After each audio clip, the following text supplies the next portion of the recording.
आज की इस क्लास में देखिए, आज हम क्लास 9th का वार्षिक परीक्षा के लिए विषय हिंदी का सेट ए कंप्लीट करेंगे। तो चलिए वीडियो को हम शुरू करते हैं और इस पेपर को अच्छे से कंप्लीट करते हैं। तो देखिए, पहला प्रश्न है कि छायावाद के प्रवर्तक माने जाते हैं। तो जो छायावाद के प्रवर्तक है वो कौन माने जाते हैं? तो आपके सामने 4 ऑप्शन रहेंगे इसके। तो इसका आंसर आपका सही रहेगा जयशंकर प्रसाद। यहाँ पर मैंने टिक मार के लगा दी है ताकि समझाने में आसानी रहे और आपका ज़्यादा टाइम व्यस्त ना हो। तो चलिए वीडियो को आगे बढ़ाते हैं। तो देखिए, दूसरा है प्रेम वाटिका के रचनाकार है। तो प्रेम वाटिका के रचनाकार कौन है? रसखान है। तीसरा है रसात्मक वाक्यम काव्यम, परिभाषा किसकी? जो परिभाषा ये दी है रस की कि रसात्मक वाक्यम काव्यम, ये परिभाषा किसकी, किसने दी है ये परिभाषा? तो ये परिभाषा आचार्य विश्वनाथ जी ने दी है। ठीक है। चौथा है कि किस जानवर को कभी क्रोध नहीं आता है? तो इसका आंसर आपका रहेगा गधा। गधे को कभी भी क्रोध नहीं आता है। इसके बाद में है 5वां प्रश्न, माता पिता में समास है। माता पिता में कौन सा समास है? तो इसमें आपका आंसर रहेगा द्वंद्व समास। ठीक है। इस तरह का यदि आपके सामने योजक चिन्ह आए, ठीक है, और अपोजिट रहे, जैसे भाई बहन, यदि भाई बहन का पूछ लिया जाए कि भाई बहन में कौन सा समास है, तो उसमें भी आपका क्या रहेगा? द्वंद्व समास रहेगा। ठीक है। उसमें योजक चिन्ह लगेगा आपका और बहन का अपोजिट क्या रहेगा? भाई रहेगा, या भाई या बहन, भाई का अपोजिट बहन रहेगा। ठीक है। तो इस तरह से आप पहचान कर सकते हैं कौन सा समास है। छठा प्रश्न है मृत्यु का तरल दूत कौन था? तो मृत्यु का तरल दूत था तेज प्रवाह से आता पानी। ठीक है। तो इस तरह से हमने से विकल्प कंप्लीट कर लिए हैं। स्क्रीनशॉट आप अच्छे से ले लीजिए और अच्छे से कंप्लीट कर लीजिए।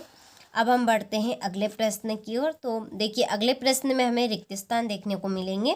तो पहला है सोने का घड़ा शराब से भरा हो तो डेडेडेस निंदा करेंगे। ठीक है। देखिए, जो घड़ा है वो सोने का घड़ा, ठीक है, सोने का घड़ा शराब से भरा हो तो भी सज्जन क्या निंदा कौन करेगा? सज्जन निंदा करेंगे उसकी। ठीक है।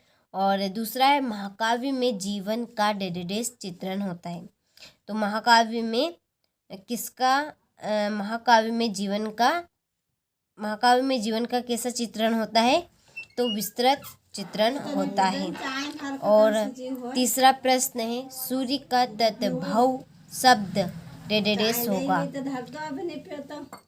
सूर्य का तत्भव शब्द क्या होगा आपका? सूरज। ठीक है। इसके बाद में है चौथा, हमारा कुकुर नहीं जाएगा तो डेडेडेस नहीं जाएगा। इसका एक आंसर आपका हम भी।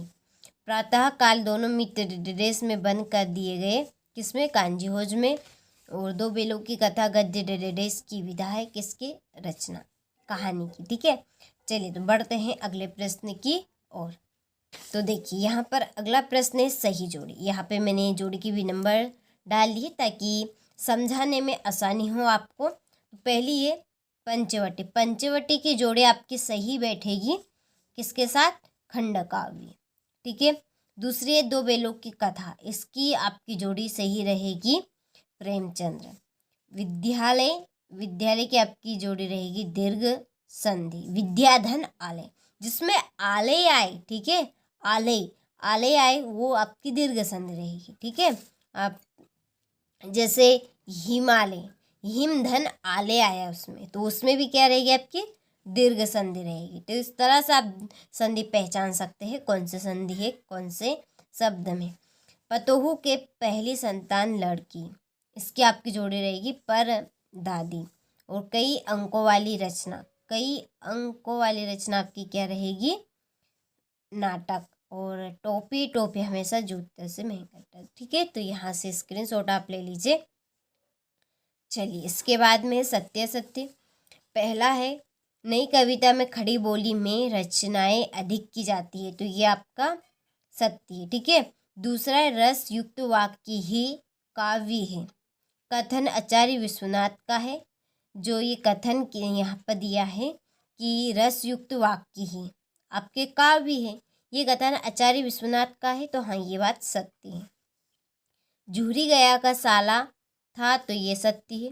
हिमालय दीर्घ संधि का उदाहरण अभी मैंने आपको बताया जिसमें आले आए, ठीक है, वो आपकी दीर्घ संधि है। देखिए यहाँ पे आया आपका हिमालय, हिमधन आले बनेगा, तो ये आपका दीर्घ संधि का उदाहरण। तो हाँ, ये बात सत्य है। रिलीफ डॉक्टर ने गांव में कुत्ते को बैठा लिया था, तो ये आपका असत्य है। हजारी प्रसाद द्विवेदी द्विवेदी युग के निबंधकार है, तो ये आपका असत्य है। ठीक है, चलिए इसके बाद में है एक वाक्य में उत्तर। पहला है न खाकर प्राणी क्या बनेगा, तो न खाकर प्राणी अहंकारी बनेगा।